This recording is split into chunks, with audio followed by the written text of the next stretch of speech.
guys, it's Charlie, and today we're reading Chapter 6 of Nancy Drew and the Clue Crew. Chapter number 4, The Cinderella Ballet Mystery. A Ballet Blender. By Carolyn Keene. Illustrated by Mackie Pamatula. Chapter 6, A Blazing Headline. Nancy stared at the glittery heart-shaped rhinestone lying among Gregory's things. It had to have fallen off one of the Cinderella slippers. Did this mean that Gregory was a slipper thief? That looks like one of the rhinestones from the Cinderella slippers, Nancy said, pointing to the jewel. Nancy stared at the rhinestone. His cheeks flushed red. That's not mine, he said quickly. I don't know how it got there. Nancy tried to figure out if Gregory was lying. She couldn't tell. Still, he seemed to be hiding something. You don't know how it got there, Nancy asked him. No way, said Gregory. Gregory said. It's definitely not yours, Nancy persisted. Gregory shook his head.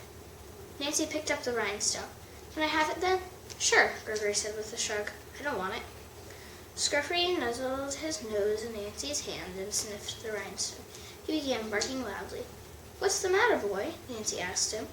Scruffy continued to bark at the jewel. Scruffy, be quiet, Nancy said.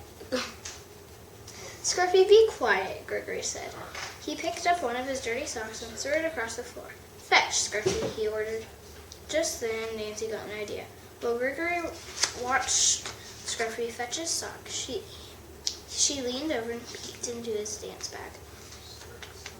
If Gregory was the slipper thief, the slippers might be in there. But there weren't. All she could see was a paperback book, a magazine, and a magnifying glass.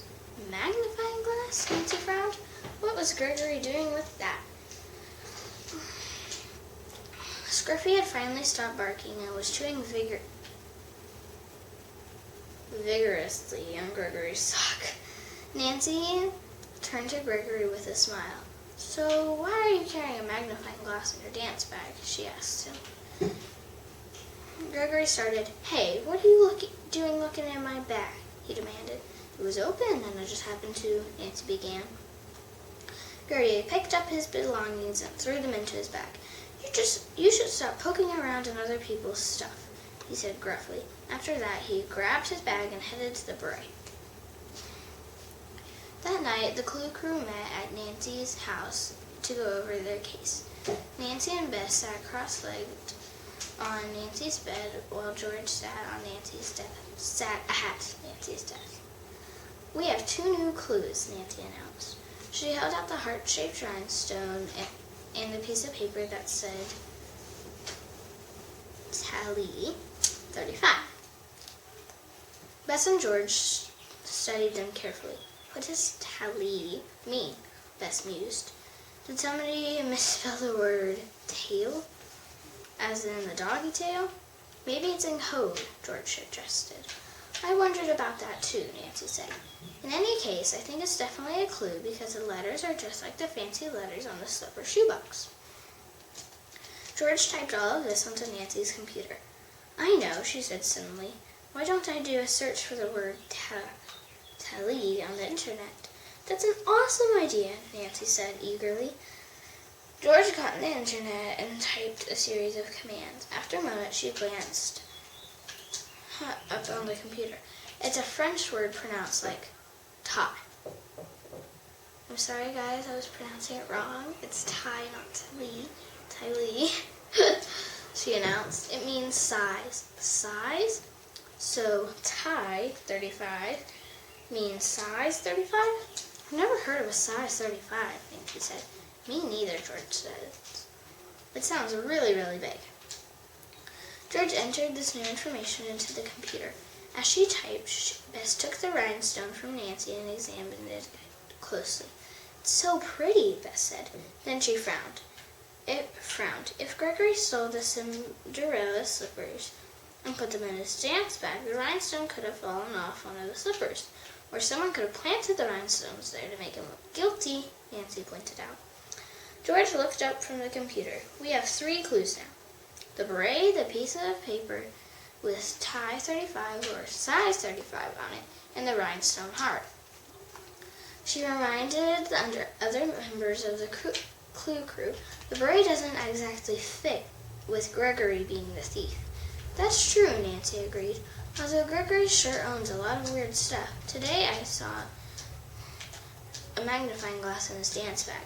A magnifying glass? Bess repeated. Who does he think he is? Sherlock Holmes?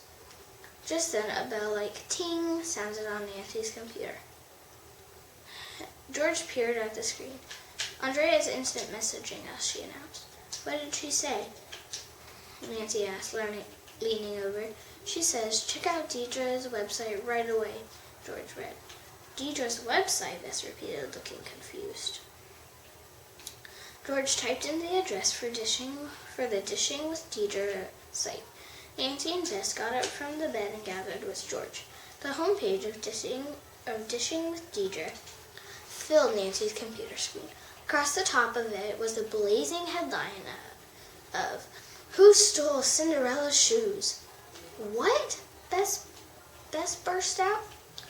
Typical Deidre, George muttered. Nancy reached forward for the mouse and used it to scroll down the page.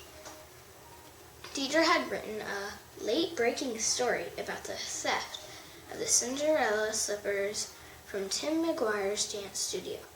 Then Nancy noticed something strange. Deidre had included a photograph of the Cinderella slippers. The slippers were lined up on a sidewalk in front of a brick wall. What is wrong with this picture? Nancy asked herself. Okay guys, that's it. Hope you enjoyed it. Chapter 7 is called A New Suspect. Hope you enjoyed it. Make sure to like, subscribe, and click the bell. Keep reading, keep dreaming. See you guys next video. Bye!